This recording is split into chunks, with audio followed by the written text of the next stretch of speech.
It's just $14,000, Julia, stop being so dramatic. My mother actually rolled her eyes as she shoved the leather bill folder into my hands. I had just walked into the private dining room. I hadn't eaten a single bite. Yet there sat my parents and 10 wealthy strangers finishing a feast of king crab and vintage wine, expecting me to cover the cost. Your father's card is having issues, she whispered, squeezing my arm hard enough to bruise. Be a good daughter and fix this, now before I tell you how I made every single one of them pull out their own wallets. Tell me in the comments what is the most entitled thing a family member has ever said to you. 3 hours earlier, the world had been white. A blizzard was burying Aspen, turning the drive up the mountain into a slow, blinding crawl. Adam drove our SUV in silence, his knuckles white on the steering wheel.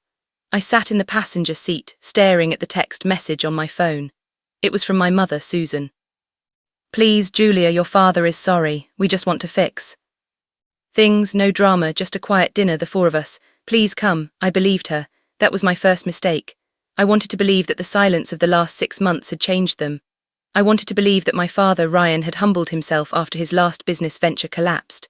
So when we pulled up to the Sterling Peak Lodge, I wasn't thinking about defense. I was thinking about reconciliation. The lodge is the kind of place that smells like old money, wood smoke, leather, and exclusivity. The valley took the keys. We brushed the snow off our coats and followed the hostess toward the back. She didn't lead us to a quiet corner table. She led us to the gold room, the private dining hall. The heavy oak doors swung open and the air left my lungs. It wasn't 4 people. It was 12. My parents were at the head of the table holding court. My sister Alyssa was posing for a selfie with a glass of champagne. And filling the rest of the seats were people I vaguely recognized. Local investors, a real estate developer from Denver, a couple of socialites my mother had been trying to befriend for years. They weren't family, they were targets. Susan saw me and didn't even flinch. She stood up arms wide, performing the role of the doting matriarch. Julia, you made it. Everyone, this is my daughter, the architect. She hugged me, and in that embrace I felt the trap snap shut. I looked around the room and suddenly the logic of the ambush became crystal clear. It wasn't accident, it was a psychological weapon. It's called the audience effect. My mother knows I am private. She knows I value dignity. She knows that I would rather swallow glass than cause a scene in front of strangers. By surrounding me with these important people, she wasn't throwing a party. She was building a cage. She was banking on my social anxiety to keep me compliant. She knew that if she asked me for money in private, I would say no. But in public with an audience of wealthy watching, she bet everything on the fact that I would be too polite to refuse. I sat down next to Adam. I didn't take off my coat. I looked at the table. It was a graveyard of excess platters of Alaskan king crab, empty shells, oysters, truffle fries, and the wine bottles. I recognized the labels. Vintage Cabernet, $480 a bottle. There were 6 empty bottles on the sideboard. They hadn't just started without us. They were nearly finished. We ordered for you. Alyssa chirped, pointing to a plate of cold appetizers. We didn't want you to wait. I looked at Adam. His face was unreadable, but his eyes were scanning the room, tallying the cost. He knew I knew. My father, Ryan, was laughing too loudly at the developer bad jokes. His face flushed with expensive wine and desperation. He tapped his pocket every few minutes, checking for his wallet. That was the towel. He wasn't tapping to make sure it was there. He was tapping to reassure himself that the card inside, the one he planned to flash before inevitably claiming it wasn't working, was ready for the performance. I picked up the menu. I closed it. I ordered a sparkling water and a side salad. My mother frowned, her eyes darting to the investors to see if they noticed my frugality. Live a little, Julia, she hissed under her breath. It's a celebration. What are we celebrating? I asked. Family, she said, her smile tight and terrifying. I took a sip of water. I watched them eat. I watched them drink. And I waited for the check to come, knowing exactly whose lap it would land in. The trap was elegant, cruel, and expensive, but my mother had forgotten one thing. The audience effect only works if the victim cares about the audience's opinion. And tonight, looking at these vultures picking at the carcass of a meal I hadn't ordered, I realized something. I didn't care. The silence in the room stretched thin like a rubber band about to snap. I looked down at the leather folder again. $14,500. It wasn't just a bill, it was a test. My mother was betting everything on the fact that I was too well-mannered to make a scene.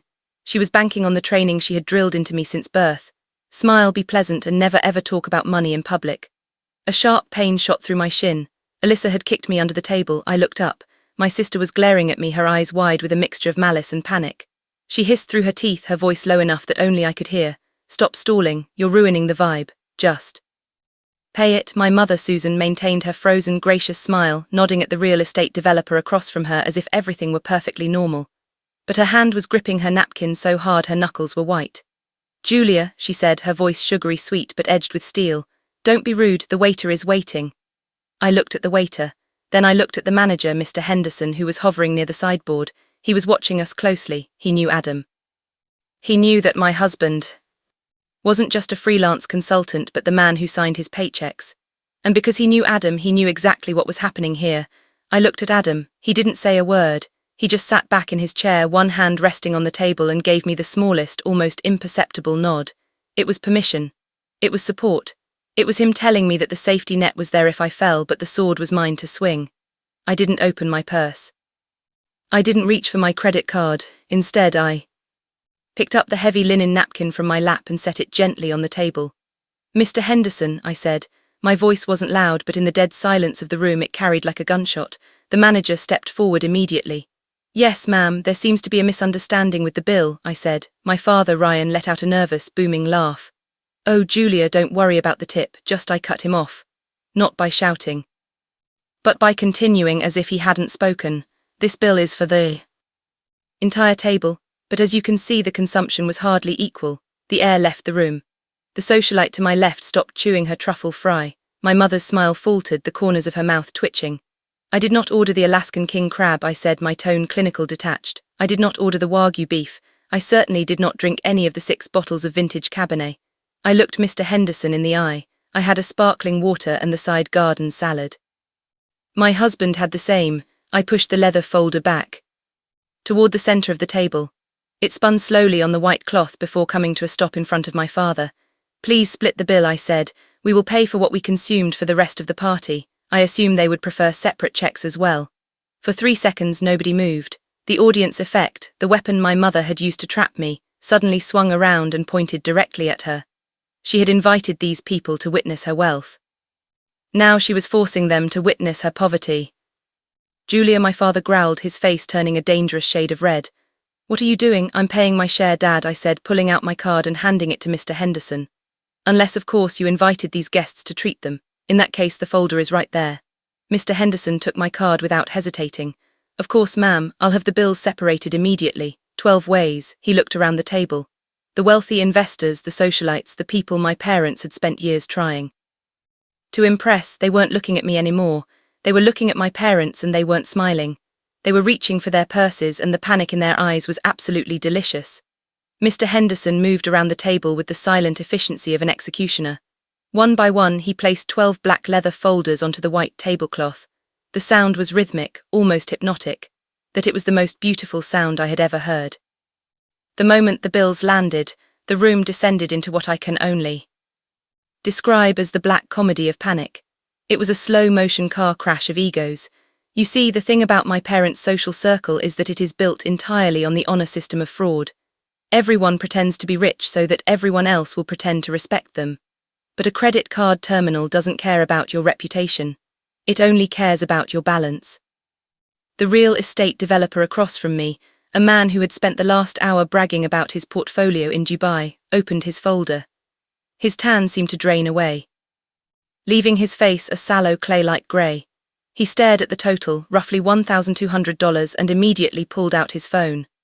Damn it, he muttered, tapping the screen with a shaking finger. Chase is down for maintenance again. Anyone else having trouble with the app? Nobody answered him because they were too busy with their own performances. The socialite to my left, the one who had practically inhaled the truffle fries, was frantically digging through a purse that I was 90% sure was a knockoff. She wasn't looking for a card. She was looking for an exit strategy. She pulled out a tube of lipstick, then a compact, then a set of keys, stalling for time as beads of sweat began to pull along her hairline, threatening to melt her foundation. It was like watching a synchronized swimming team suddenly realized they didn't know how to swim. My accountant usually handles these expense accounts, one of the investors said, his voice cracking an octave higher than it had been 10 minutes ago. I don't even carry personal cards anymore. I left my wallet in the Range Rover. Another one lied. We all knew he had taken an Uber. Alyssa was the most pathetic of them all. She stared at her bill, then tried to slide it stealthily toward my mother's elbow, but Susan wasn't moving. My mother was frozen, her eyes locked on the investors, watching her carefully constructed social capital evaporate in the heat of their insolvency. She knew that if they had to pay, they would never forgive her. She had promised them a free meal, a celebration of excess on someone else's dime. Now she had led them into a financial ambush. The air in the room grew heavy, thick with the smell of expensive perfume and nervous sweat. That was when my father, Ryan, decided that if the ship was sinking, he was going to set it on fire. He couldn't pay for everyone. He couldn't even pay for himself. I knew his finances better than he did. So he did the only thing a narcissist knows how to do when cornered. He attacked the person holding the mirror. He stood up so abruptly his chair tipped over backward, crashing onto the hardwood floor with a violence that made the socialite jump. "This is unacceptable," he roared, his face a mottled purple. He wasn't looking at the manager. He was looking at me. "Is this how you treat family? Is this how you treat guests? You invite us here, you order us around, and then you try to humiliate us over a few dollars." "I didn't invite you, Dad," I said, my voice steady, cutting through his noise.